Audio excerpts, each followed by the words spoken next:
Hey guys, and welcome to Aussie Reviews. Well, today I'm going to run through the assembly on the Tikka T3 into the Lucky 13 Wildcard chassis. So let's jump straight into it, guys. So what you need to do is you need to remove the top rail off your Tikka T3. Now if you've got the super varmint like I do, this can be quite tough, okay? Now I've just put it back on here just for demonstration purposes. There's two little lugs in there that I've removed, but also the screws can be quite tough because I found mine had glue under them. So, you know, they are a little bit tough.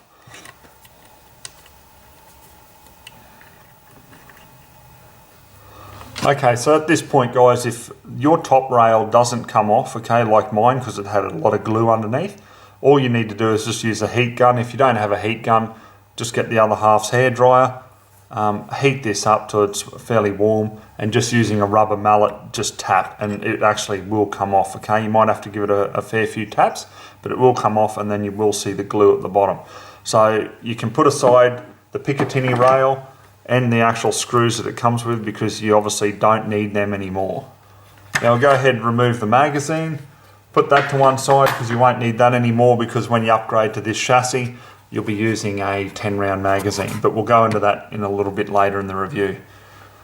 Okay, so using your Torx wrench that comes with the Tikka, just take down the main screws underneath. There's just two of them, one in front of the magazine well and one behind the trigger guard. And same thing with these, you won't need these anymore going into this chassis, so just put them aside. Take the barreled action out of the stock. Okay, so at this point what I'm going to do, guys, is we're going to upgrade the bolt with the actual Lucky 13 alloy bolt shroud and also the Lucky 13 bolt handle. So let me show you how to do that really quickly. So get your basically bolt wrench that comes with the Tikka, slip it into the back there.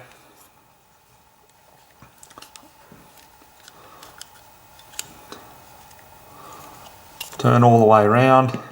So just make sure that you take the spring out of the old shroud because you're going to need it for the new one here. With the bolt, what you need to do is just here, just drop an Allen key down through there, and we're going to rotate it all the way back around, okay? And you'll see that that Allen key gets held in place under some spring tension. So all you need to do then is just slip the bolt handle out. Can be a little bit tricky. There we go. Now at this point you can just slip the new bolt handle on, but if you wanted to, you can clean out the internal of your actual firing pin and spring there. But we don't need to do that, so we're just going to slip the Lucky 13 one back on, and then we're going to rotate back around towards me there, like so. Take the Allen key out. Now, let's put the spring in the new shroud. Okay, so slip the shroud on, and then all you want to do now is just turn it back the other way, like so. Okay, and there you go. So that's on nice and tight, and we've got the bolt upgrade. Okay, so what we're going to do, guys, is we're just going to put this barreled action and the bolt just to one side, and let's run through the chassis parts now. So when you get your Lucky 13 chassis, it's going to pretty much be just like this, and you'll see different screws and so forth in it. You'll also have two replacement main takedown screws for the actual Tikka rifle. And the most important is the instructions. What you need to do is just go through step by step. It's really straightforward, but we'll take you through that now. So first of all, you want to get yourself a Allen key to take out. There's 1, 2, 3, 4, 5 screws at the top. Then we've got one there at the bottom, and we've got two on the side at the rear, one there, and then one there. So we just need to take all of them out. Okay, so we've basically got 3 of the 10mm length screws, and we've got 5 of the 12 mil length screws, and then the 2 main takedown screws. So now you just want to take the chassis apart. So the rear buttstock adapter just slides straight off. Now this top half naturally just comes straight off, and you'll see when you do take it off, there's a couple of guide pins at the front there that help you line it up, you know, obviously when you put it back together. And then the front fore end adapter, that just comes straight off as well. So let's just put a couple of these to the side, and I'll run you through what we're actually going to upgrade it with on top of the chassis. I've got here a Rogers Super Stock, and we've got a PWS 6-position buffer tube, and I've got the PWS fore end here, okay, which obviously comes with a free float adapter there. Now the screws for that, I'll put them here as well, so we'll keep everything together. Just put them off to the side, and we have a little wrench there to secure the free float fore end down. And last of all, we've got the 10 round MDT 223 magazine, so it'd be nice to upgrade the Tikka to a full 10 rounds. Okay, so the first thing we're going to do is just drop the action into the chassis. Now what you want to do is make sure that that V block there is going to line up and sit in properly. Okay, so that's clipped into place there. Then what you want to do is just get your two takedown screws, as I call them anyway, takedown screws, and just loosely tighten them. You don't have to tighten them right up. You just want to make sure that they've just taken hold, basically. So at this point, guys, what you want to do is just hold down and make sure that that actual bedding, or the V-block bedding, or V-block, whichever way you want to say it, I just call it a V-block. You want to make sure that that is secure against the action, because if you don't, you do have problems then with actually trying to put on the fore end adapter. So once it is, let's just tighten it up a little bit more. Now they say in the instructions here not to go above, you know, 50 to 55 inch-pounds, but yeah, look, I'll just make it just snug. I won't go over the top with it. Okay, so you've got two fore end or handguard adapters here, okay? Now I'm just using this basic one for the bull barrel. The other one I believe is for a sporter barrel, but obviously I've got the bull barrel with the Tikka Super Varmint, so that's the one I'm going to use. Now, just so you don't confuse yourself, the higher end here obviously is going to go to the top. Okay, so we put it on like so, and then that'll screw in, and then we can put the fore end on. So it just snugly fits in there, and then you can line up the hole on the bottom. So we grab one of the 10mm length screws here. This is where it's probably good to put a little bit of Loctite on, guys. So if you have any, like I've just got the Loctite 263 here. Just tighten that till it's nice and snug. Okay, so at this point we put the top upper part of the chassis on. Now keep in mind here, as I said, you've got a couple of pins here which will guide it in the correct position. But basically it just snaps down into place like so, and it's really quite a firm finish. So at the front here, that's going to be a 10mm screw, and then the two at the side, and then I'll move this so you can see a bit better, and the two at the back are going to be the 12mm. So once again, probably good just to use a dab of Loctite.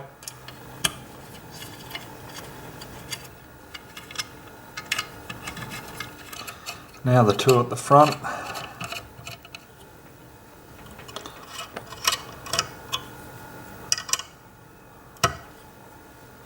Okay, so at this point here you're going to put the rear stock adapter on. However, you're not going to Loctite it because otherwise you won't be able to get your bolt out. So at this point, put your bolt in.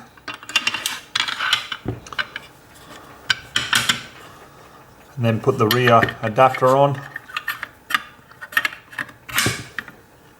So the top one takes the 12mm screw and the bottom takes the 10mm. So just tighten them up.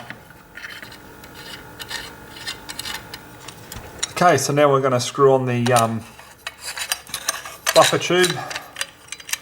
Now these PWS ones do tighten up fairly nicely, but if you want to give it just that little bit extra kick, you need to get yourself just a standard AR-15 stock wrench.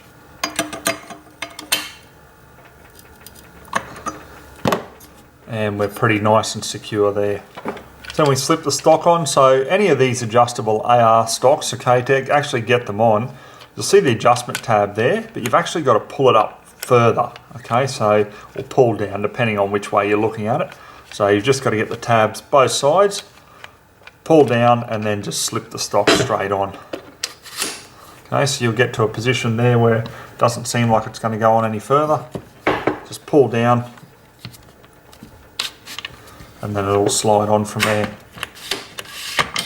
Okay, so at this point, this is where we put on the free float forend. Now, look, it does, the adapter part does pull straight out of a forend, okay?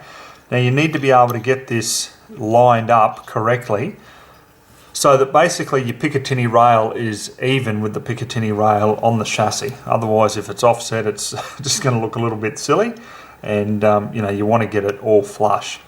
So the easiest way to do that is just slip it over the barrel. You got to be sort of careful not to scratch your barrel with these two. Okay, now it'll start to screw on there.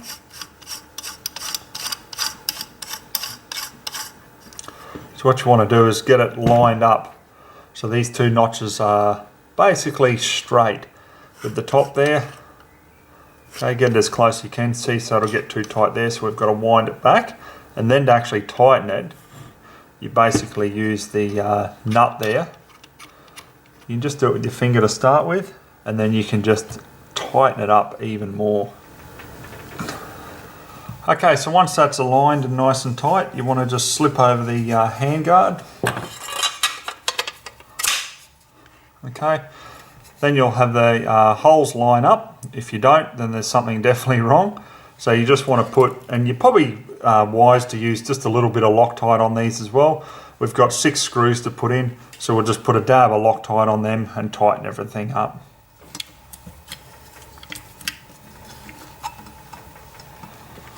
Okay, then last of all, you just want to pop the magazine in. Then just make sure that the bolt cycles over the magazine, which it does perfectly. And let's give you a run by of it so you can see the finished product here.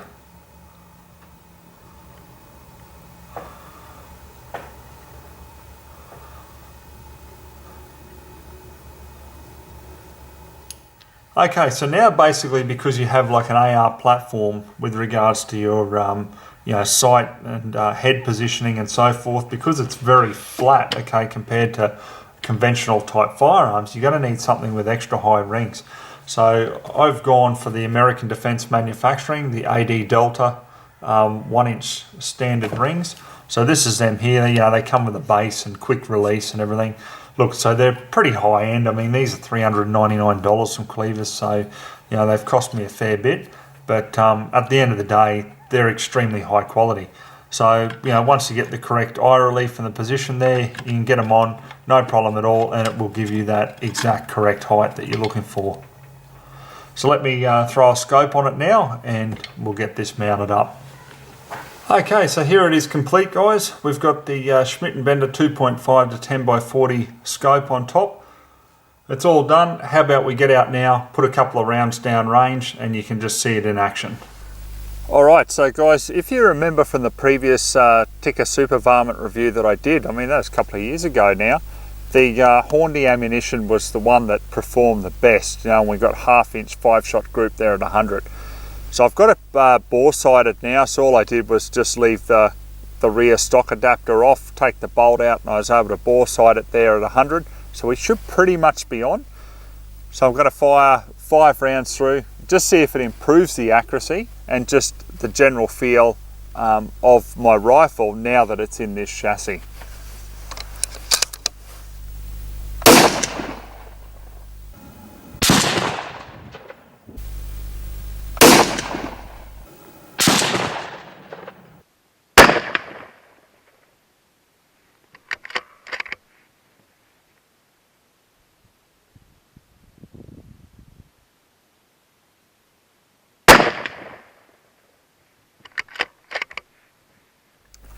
Okay guys, so we did the first 5 shots here. They come in at 0.8 of an inch there, just when we were filming with the normal camera. Then I had the head cam on and I put another 2 5-shot groups through, and we've measured them at 0.6 of an inch each there as well. So look, overall, I have to be honest, I don't think the chassis is improving the accuracy of the rifle. I mean, that's where it was better with this rifle, because being my own, I know what it shoots like previously with the Tikka stock on it, and then now putting the chassis on, I can compare it. So, you know, it is the same. I haven't seen any, you know, significant improvement there. That's not to say that it won't for you. I mean, I've just found it to be that way. Now, I won't sort of go on about the chassis system, guys, because I have individually reviewed it, as you know. But this is more the instructions and just using it in general. Honestly, I think one of the big things that a lot of guys will probably end up doing is, if you're going to start shooting bench rests and stuff, is you'll probably put like an A2 fixed stock on the actual chassis, just so you've got that more solid feel rather than that adjustable stock. But hey, each to their own. Anyhow guys, we'll wrap it up at that. I hope that this video has helped you. Should you be looking at getting the chassis, at least you've got a step-by-step on how to get it set up. Alright guys, hope you enjoyed the review. So till next time, we'll catch you then.